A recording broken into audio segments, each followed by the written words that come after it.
Placebo proviene de la palabra complacer. A lo largo de la antigüedad, en el folclore antiguo, ha habido numerosos ejemplos durante miles de años de personas que reportaron cambios significativos en su salud, bien sea que asociaran ese cambio con algún lugar, algún símbolo, alguna aparición o algún ritual. Pero, de alguna manera, hubo un cambio instantáneo en la salud de la persona. Hubo un médico estadounidense durante una de las guerras que estaba operando a soldados heridos y se quedó sin morfina y tuvo que encontrar una manera de seguir haciendo las cirugías. En lugar de usar morfina, usó una simple inyección de solución salina y cuando les aplicó a los soldados la inyección de esa solución, se dio cuenta de que podía realizar esas cirugías con muy poca respuesta o dolor de los sujetos que estaba operando. Y esto inició el estudio de los placebos. En la mayoría de los estudios científicos que se realizan con medicamentos hasta el día de hoy, no se realiza ningún experimento de investigación sin un estudio con placebo, doble ciego o triple ciego. En otras palabras, cada medicamento tiene que medirse contra el placebo porque en la mayoría de los estudios científicos hay cambios en la salud de una persona que oscilan entre el 10% del tiempo y el 100% del tiempo cuando se le administra un placebo. Y el sujeto no sabe si está recibiendo la sustancia real o si está recibiendo el placebo. De hecho, en estudios triple ciego, los médicos o investigadores no saben quién recibe el placebo y quién recibe la sustancia real. Entonces, la mayoría de los estudios siempre considera que la mente es un elemento importante en cómo afecta el cuerpo de la persona. Entonces, ¿qué hace efectivo a los placebos? Piénsalo. ¿Tienes dolor? Tienes un síntoma. Alguien te da una pastilla. La tomas y en el lapso de una hora comienzas a notar un cambio en tus niveles de dolor. Al día siguiente, vuelves a sentir dolor, te dan una pastilla, miras la pastilla, te la tragas de nuevo, notas que tu dolor disminuye, empiezas a notar un cambio en tu estado interno y comienzas a pensar en qué lo ocasiona y asocias el cambio en tu estado interno con algo fuera de ti. Sigue haciéndolo de nuevo. Al día siguiente, de nuevo. Al día siguiente, de nuevo. Al día siguiente y al día siguiente y luego toma una pastilla que luzca como esa píldora, pero sin droga alguna. Es simple almidón o azúcar. La persona toma la píldora y por asociación, por condicionamiento, comienza a notar que el dolor desaparece. Así que el primer elemento de la eficacia de los placebos se basa en el condicionamiento. Y en este modelo actual de la forma en que contemplamos la salud, gran parte de tu salud tiene que ver con tomar algo externo para así cambiar tu estado dentro de ti. De hecho, todos hemos sido condicionados para creer que ese es el caso. Ciertas pastillas de color funcionan mejor que otras pastillas. Si nombras una droga que suena muy efectiva o tiene un nombre que no puedas pronunciar, funcionará mejor para mucha gente por el poder que le atribuyen. Si nombran un medicamento que rima con lo que hace, funcionará más efectivamente porque subconscientemente comienza a activar ciertas creencias y condiciones. Si te cobran más por una droga, funcionará mejor, incluso si lo que te están dando sea un placebo. De la misma forma, si el médico está entusiasmado con el placebo o el estudio, funcionará mucho mejor. El segundo elemento que hace que el placebo sea efectivo es la expectativa. La persona toma esa píldora y el médico les dice, esta es una nueva droga, es altamente efectiva. Se piensa en esa pastilla como un símbolo de posibilidades. Cuando van a tomar la pastilla y están a punto de tomarla, antes de tragarla, en su mente, comienzan a creer o aceptar, comienzan a pensar que les podría cambiar la salud. Empiezan a ser optimistas, empiezan a ansiar el cambio. Empiezan a creer que podría haber un cambio en su salud. Y al combinar esa clara intención con la emoción elevada de gratitud, optimismo, emoción o inspiración, en cierto sentido están cambiando el estado de su ser. Si el condicionamiento se basa en el pasado, la expectativa se basa en el futuro. Y hay grandes estudios sobre el poder de la expectativa. De hecho, el nocebo es cuando te dan una sustancia inerte y comienzas a experimentar los efectos secundarios de esa droga, aunque ni siquiera estás recibiendo la droga. Ahora bien, a la persona cuyo vaso está medio vacío, se le da un placebo y comienza a experimentar efectos secundarios de ese placebo pensando que recibirá la droga y se producen esos elementos donde comienza a sentirse mal. Debe significar que espera algún resultado subconscientemente. En un estudio que se realizó con pacientes que estaban a punto de recibir quimioterapia, los médicos les dijeron que existía una gran probabilidad de que tuvieran náuseas después de que le administraran la quimioterapia. Y el 50% de esos pacientes tuvieron náuseas cuando se acercaba el momento de comenzar su primer tratamiento de quimioterapia. Esa expectativa significa que comienzas a esperar un resultado, y cuando comienzas a esperar un resultado, tu cuerpo inicia un cambio fisiológico en anticipación a ese efecto. Lo tercero que hace que sea efectivo un placebo es lo que llamamos significado asignado, basado en información de aprendizaje. Si el médico dice, este medicamento va a mejorar la serotonina y los lugares receptores en su cerebro, y sacan una tabla y le muestran cómo la serotonina comienza a crear la neurotransmisión, y cuando ven la pastilla comienzan a asignarle el significado detrás de lo que hace, eso aumenta la eficacia de cómo funciona el placebo. Esos son los tres elementos que comienzan a cambiar cómo se siente una persona. Esa pastilla representa un símbolo de esperanza, de posibilidades. Y cuando una persona comienza a asociar esa pastilla con el pensamiento de estar mejor, está seleccionando un nuevo futuro subconscientemente. Ni siquiera está consciente de lo que está haciendo. Y si comienza a combinar esa clara intención con una emoción elevada, está cambiando el estado de su ser. Y cuando cambia el estado de su ser, está cambiando la forma en que piensa y siente. Y en cierto sentido, está moviendo su biología de la realidad pasada presente a la realidad del futuro presente. En estudios de la depresión donde hay un placebo que está siendo probado contra la droga, la investigación muestra que 4 de cada 5 personas responden también al placebo como a la droga para la depresión. Han captado imágenes del cerebro a las personas antes de darle el placebo o el medicamento. Se reúnen con los médicos, toman la pastilla, la persona no sabe si está tomando la sustancia real o el placebo. Después de algún tiempo, la persona empieza a sentirse mejor. Cuando observa las imágenes cerebrales después de finalizar el estudio, notas un cambio significativo en la forma en que su cerebro está funcionando. Eso significa que están creando su propia farmacia de antidepresivos tan solo con el pensamiento. El punto importante que quiero que recuerdes es que cada día que esa persona tomó esa píldora fue un recordatorio para acercarse a un nuevo estado de ser. Cada día que tomó la pastilla, recordó lo que la pastilla podía hacer por ella. Empieza a ansiar el resultado y a sentirse optimista. Empieza a inspirarse, a sentirse agradecido, combinando esa clara intención con una emoción elevada, cambiando su estado de ser, y lo hace por 8 semanas en el estudio. Ahora, la pregunta es, ¿necesitas la pastilla de azúcar, la inyección de solución salina o la cirugía falsa para pasar a un nuevo estado del ser? ¿Necesitas una sustancia externa para convencerte de pasar a un nuevo estado del ser? ¿O puedes pasar a un nuevo estado de ser solo con el pensamiento? La respuesta, por supuesto, es que en el proceso meditativo enseñamos a las personas a cambiar su estado del ser cuando van más allá de su mente analítica, donde empiezan a programar su sistema nervioso autónomo para hacer su propia farmacia de químicos.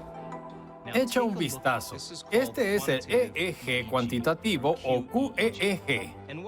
Y lo que hace es medir la cantidad de energía en el cerebro en diferentes estados de ondas cerebrales. Si ves mucho azul en el cerebro, eso significa que hay muy poca energía en este. Cuando ves mucho rojo, significa que hay mucha energía en el cerebro. Si ves verde, generalmente representa normal o promedio.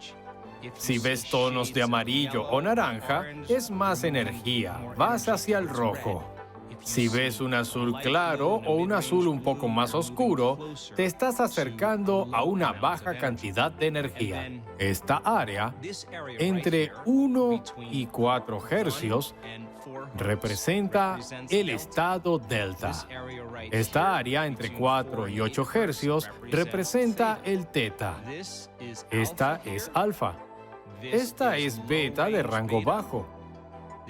Esta, beta de rango medio.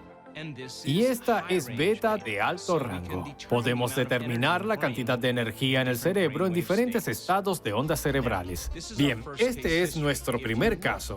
Si miras abajo, al lado izquierdo, verás mucho azul en el cerebro, en beta de rango medio. Eso representa a una persona que tiene muy poca energía en el cerebro. Esa persona sufre una fuerte depresión. 4 días después, volvimos a escanearle el cerebro. Recuerda, el verde es normal. Se observa un cambio significativo en las ondas betas de rango medio. Ahora, el de arriba es beta alta. ¿Ves ese azul en el cerebro? Echa un vistazo 3 días después. ¿Ves todo ese verde? Representa el cambio en el cerebro con solo el pensamiento. En otras palabras, no solo está en su mente, está en su cerebro. Aquí está un segundo caso de estudio, el mismo patrón exacto. Mucho azul en beta de rango medio. Eso representa a otra persona con depresión. Ve la medición subsiguiente, el lado derecho. ¿Ves todo ese verde? Eso representa lo normal. Ahora bien, vamos a beta alto. Mira todo ese azul en el cerebro. La persona no tiene energía en el cerebro. 3 días después de meditar, 2 veces al día, podemos observar el cambio. Todo el verde representa el cambio en el cerebro solo con el pensamiento, al pasar a un nuevo estado del ser. No necesitamos una sustancia externa para lograrlo. Lo hicieron tan solo con el pensamiento. Han habido numerosos estudios de dolor que me han llamado la atención. Estudios dentales en los que las personas recibieron el placebo y dijeron que les dieron un fuerte narcótico para el dolor. Y casi el 50% de las personas que recibieron el placebo no tuvieron ningún dolor durante el procedimiento. Lo que hicieron fue encontrar una sustancia que bloqueara los receptores de morfina, y lo que encontraron fue que al inyectar esa sustancia, el dolor de todas las personas regresó, lo que significa que estaban creando su propia farmacia de morfina, su propia farmacia de analgésicos, tan solo con el pensamiento. Hay un estudio del mal de Parkinson que me pareció fascinante. El mal de Parkinson es una deficiencia de dopamina en el cerebro, y cuando no hay suficiente dopamina en las neuronas motoras superiores no se comunican bien entre ellas, causando temblores involuntarios o parálisis hepática en el cuerpo. En el estudio de placebo le dijeron a los sujetos que el placebo era un medicamento muy fuerte, que curaría su mal de Parkinson y sus síntomas. Cuando les suministraron la sustancia, los síntomas de más del 50% de las personas desaparecieron. Y un investigador dijo, bueno, si ya no tiene temblores, ¿es posible que su cuerpo esté generando su propia dopamina? Ahora, hicieron un pequeño estudio en el que inyectaron un tinte radioactivo en su torrente sanguíneo, que compite con los sitios receptores de la dopamina. Piensa ahora en los receptores en tu cerebro como puestos de estacionamiento. Si la persona que recibió el placebo estaba creando su propia dopamina, la dopamina entraría primero en el puesto de aparcamiento, y cuando inyectaran el tinte radioactivo, no habría espacio para el tinte. Cuando captaron la imagen del cerebro, no se vería ningún elemento radioactivo en ninguna de las áreas donde se absorbe la dopamina. Y si no hicieran su propia dopamina cuando inyectaron el tinte radioactivo, entonces la dopamina no entraría en los espacios de aparcamiento y entraría en el tinte radioactivo, y así sabríamos que no están creando su propia dopamina. Lo que encontraron fue que esas personas estaban generando 200 veces la cantidad de dopamina tan solo con su pensamiento. Pero hay una salvedad en esta historia, y es que cuando esas personas volvieron a sus vidas y se sentaron en la misma silla, jugaron ajedrez con sus amigos, vieron las mismas personas, fueron a los mismos lugares, hicieron lo mismo, todas sus condiciones regresaron. En otras palabras, cuando volvieron a sus vidas, era su ambiente externo el que estaba controlando la forma en la que se sentían y la forma en que pensaban. En cierto sentido, regresaron al antiguo yo. Ahora, si el ambiente es tan fuerte que influye en los sentimientos y pensamientos de las personas, su estado del ser, para hacerlos volver al antiguo yo, ¿no sería buena idea meditar todos los días para cambiar el estado del ser e ir más allá del entorno? Y si el estudio de depresión tomó 8 semanas para que muchos cambiaran su estado del ser solo con el pensamiento y terminaron sanando su depresión, ¿crees que sería una buena idea que tú todos los días cambiaras tu estado del ser durante 8 semanas antes de empezar a ver cambios? Es importante entender esto, porque algunas personas lo hacen 1 o 2 veces y esperan que ocurra un cambio con solo 1 o 2 intentos. ¿Y por qué no funciona? Porque la persona se levanta después de su meditación sintiéndose de la misma forma que cuando empezó. Y si se levanta de la meditación sintiéndose de la misma manera, de cierta forma no ocurrió nada neurológicamente, no ocurrió nada neuroquímicamente, nada hormonalmente, nada genéticamente y nada energéticamente. Sigue siendo la misma persona. Lo segundo es que algunas personas pasan a un nuevo estado del ser. Se sienten muy bien y luego abren los ojos, regresan a su vida y vuelven a su antiguo yo. Es como desayunar una comida orgánica y luego pasar el resto del día consumiendo comida chatarra. La importancia del placebo es que quizás tomará algunos intentos. Puede llevar algo de tiempo, cada día, cambiar tu estado del ser para que vayas más allá de tu entorno. Puede llevarte algo de tiempo cambiar tu biología. ¿Cómo puedes pasar a un nuevo estado del ser y cambiar tu cuerpo solo con el pensamiento? Bueno, piensa en esto. Como un predicador en el sur de los Estados Unidos puede pasar a un estado de éxtasis religioso y beber estricnina o veneno sin tener efectos biológicos? ¿O un encantador de serpientes entrar a un estado mental alterado, ser mordido por una serpiente venenosa y nunca ver coagular su sangre? O las tribus del Pacífico Sur de Estados Unidos, que pasan a un estado de trance y atraviesan un sendero de carbones ardientes sin quemarse los pies. En cada uno de esos casos, cada individuo tomó una decisión con una intención tan firme que la amplitud de esa energía hizo que el cuerpo respondiera a una nueva mente, que la decisión que tomó en ese momento cambió su biología en ese segundo. Y en ese instante fue inmune a las condiciones en su entorno. Y en cierto sentido, es la energía la que comenzó a afectar su biología y cambió su estado de ser. Ahora, para cambiar alguna condición de salud o condición en tu vida, tendrás que tomar una decisión con una intención tan firme que la energía de esa decisión será mayor que el cableado de programas en tu cerebro y el acondicionamiento emocional en tu cuerpo, y tu cuerpo, literalmente, deberá responder a una mente nueva. La elección que tomas en ese momento se convierte en un recuerdo o una experiencia que nunca olvidarás, y cuanto más fuerte sea la emoción que sientes, más atención le prestarás a la decisión. Y en cierto sentido, estarás moviendo tu cuerpo del pasado hacia el futuro. ¿Cómo hace la mayoría de las personas para tomar la decisión de cambiar? Están sentados en el sofá, tienen su computadora, tienen su teléfono inteligente, tienen el televisor de pantalla plana por aquí y dicen, veamos, creo que mañana cambiaré. Ahora, el cuerpo se da cuenta de que no está obteniendo nueva información. Entonces, sabe que no hablas en serio, que no cambiaste tu estado del ser y nada cambiará. Pero piensa en una época en que te visualizaste arrinconado y no tuviste más elección que cambiar y dijiste, ahora sí, no importa cómo me siento. Cuerpo, no importa qué pase en mi vida o lo que piense la gente. Ambiente, no me importa cuánto tiempo tome. Tiempo, lo voy a hacer. Y cuando tomas ese tipo de decisión y se te erizan los vellos de la espalda, es una nueva señal que está llegando al cuerpo y en cierto sentido, el cuerpo está obteniendo una nueva información y responde a una nueva mente. Es ese tipo de señal energética la que el cuerpo obtiene cuando comienza a seleccionar e instruir nuevos genes, y los nuevos genes crean proteínas, y las proteínas son responsables de la estructura y la función del cuerpo. Y la expresión de proteínas es la expresión de la vida.